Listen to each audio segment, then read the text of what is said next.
ఇదే అంశానికి సంబంధించి మరింత సమాచారం మా ఇన్పుట్ ఇన్ఛార్జ్ శ్రీహరిని తెలుసుకుందాం. Over to you Srihari. Telugu రాష్ట్రాల్లో ప్రస్తుతం టీడీఆర్ బాండ్ల స్కామ్ అనేది కలకలం రేపుతున్నటువంటి పరిస్థితి. ఉమ్మడి ఆంధ్రప్రదేశ్లోనే ఈ స్కీమ్ను రూపొందించడం జరిగింది. ఆ తర్వాత కాలక్రమంలో వచ్చినటువంటి ప్రభుత్వాలు రెండు రాష్ట్రాల్లో కూడా కొన్ని మార్పులు చేర్పులు చేసుకొని దీన్ని వర్తింపజేస్తూ వస్తున్నటువంటి పరిస్థితులు కూడా మనం చూస్తున్నాం. హైదరాబాద్ కావచ్చు, హైదరాబాద్ చుట్టుపక్కల ఉన్నటువంటి ప్రాంతాల్లో ఇది ప్రారంభమైంది. తర్వాత మొత్తం కూడా ఈ విధానాన్ని అమలు చేసినటువంటి పరిస్థితి రెండు రాష్ట్రాల్లో కూడా ఉంది. ముఖ్యంగా ఏదైనా నగరాల్లో అభివృద్ధి కార్యక్రమాలు, ప్రధానంగా రహదారులు కావచ్చు, డ్రైనేజీ కావచ్చు, రహదారుల కోసంగా ఏదైతే ఫ్లైఓవర్లు నిర్మిస్తున్నటువంటి ఉన్నాయో వాటి కోసం ముఖ్యంగా ఈ యొక్క భూసేకరణ అనేటువంటి కార్యక్రమాన్ని చేపట్టడం జరిగింది. నగరాల్లో అంటే మిగిలినటువంటి ప్రాంతాలకి ఇక్కడికి ఉన్నప్పటికీ ఖచ్చితంగా భూముల విలువలు అధికంగా ఉంటాయి కాబట్టి స్థలం కోల్పోయినటువంటి వారు కానీ లేదా ఆ స్థలంతో పాటుగా నిర్మాణంలో ఉన్నటువంటి ప్రాంతాన్ని కూడా కోల్పోయేటువంటి పరిస్థితి ఉంటుంది. సో కాబట్టి ఏదైతే కోల్పోయినటువంటి దానికి ఈ యొక్క టీడీఆర్ బాండ్లను జారీ చేస్తూ వచ్చారు. ఎవరైతే లబ్ధిదారుడు ఉంటాడో ఆ లబ్ధిదారుడు దాన్ని వినియోగించుకోవచ్చు, లేకపోతే మరొకరికి కూడా విక్రయించుకునేటువంటి వెసులుబాటు కూడా కల్పించడం జరిగింది. దీన్నే ఆసరాగా చేసుకున్నటువంటి అధికారులు కావచ్చు, వ్యాపారులు, తర్వాత రాజకీయ నాయకులు కూడా దీంట్లోకి ఎంటర్ అయ్యారు.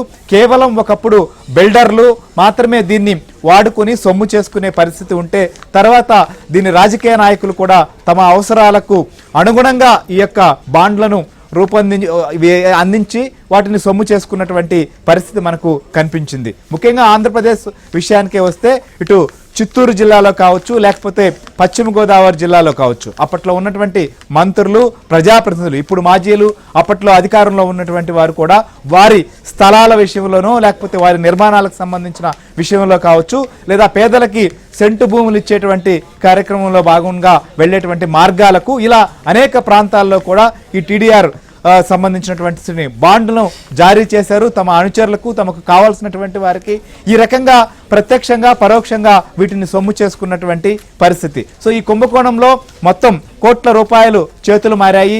ప్రధానంగా ప్రజాప్రతినిధులు లేకపోతే బిల్డర్లే కాదు, ఈ కార్యక్రమానికి మొత్తం కూడా ఎవరైతే ఆయా కార్పొరేషన్లో పనిచేసేటువంటి టౌన్ ప్లానింగ్ అధికారులు కావచ్చు, లేదా కమిషనర్లు, ఈ రకంగా అధికారులు కూడా దీంట్లో ఇన్వాల్వ్ అయినటువంటి పరిస్థితి. ఎందుకంటే ఎంత ల్యాండ్ పోతోంది, దానికి సంబంధించి కాంపన్సేషన్గా ఎంత వారు తిరిగి నిర్మించుకునే దానికి అవకాశం ఇవ్వాలి అనేటువంటి వాటినంతా కూడా అధికారులే తేల్చాల్సి ఉంటుంది.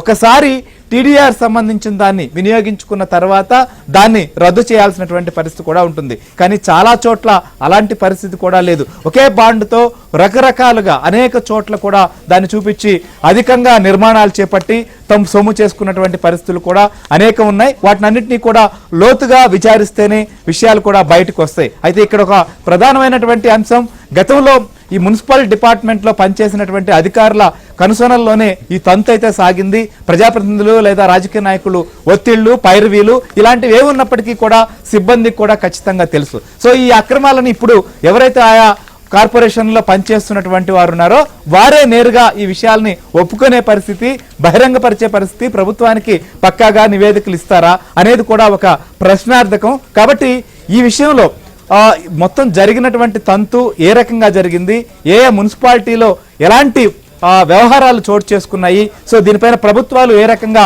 విచారించాలి, ఎప్పుడు వాస్తవాలు వస్తాయనే దానిపైనే ఏవైనా ఆంధ్రజ్యోతి ఫోకస్ పెట్టింది. టీడీఆర్ స్కామ్ సంబంధించినటువంటి విషయంలో జరిగినటువంటి లోతుపాతులు అన్నింటినీ కూడా ప్రజల ముందుకి, ప్రభుత్వం ముందుకు తీసుకొచ్చేటువంటి ప్రయత్నం కూడా ఏబిఎన్ చేస్తోంది. అందులో భాగంగానే తెలుగు రాష్ట్రాల్లో ఇది జరిగినటువంటి వ్యవహారాన్ని కూడా ఇవాళ మొత్తం వ్యవహారాన్ని బయటకు తీసుకొస్తున్నటువంటి పరిస్థితి. సో అటు ఆంధ్రప్రదేశ్లో కావచ్చు, ఇటు తెలంగాణ రాష్ట్రంలో కావచ్చు, మొత్తంగా జరిగినటువంటి స్కామ్ సంబంధించిన విషయం పైన కూడా మా క్షేత్రస్థాయి నుంచి కూడా దీనిపైన మొత్తం రిపోర్ట్ అంతా కూడా బహిర్గతం చేయబోతున్నాం. సో దీనికి సంబంధించినటువంటి మనం ఏ ప్రాంతాల్లో, ముఖ్యంగా ఇటు గుంటూరు కావచ్చు, తిరుపతి కావచ్చు, తాడేపల్లిగూడెం, తణుకు, విశాఖపట్నం ఇట్లా మహానగరాలతో పాటుగా ఇటు హైదరాబాద్ కావచ్చు, లేదా పరిమితంగా ఇటు వరంగల్, మహబూబ్ నగర్ ఇలాంటి ప్రాంతాల్లో కూడా ఇవి చోటు చేసుకున్నటువంటి పరిస్థితి ఉన్నాయి. సో దీనికి సంబంధించిన మొత్తం కూడా మనం చూద్దాం. ఏ ప్రాంతంలో ఏ రకంగా జరిగింది, అక్కడ అధికారులు కానీ ప్రజాప్రతినిధులు కావచ్చు, లేదా ప్రస్తుతం ప్రభుత్వం ఏం చేయబోతోందో కూడా మనం డిస్కస్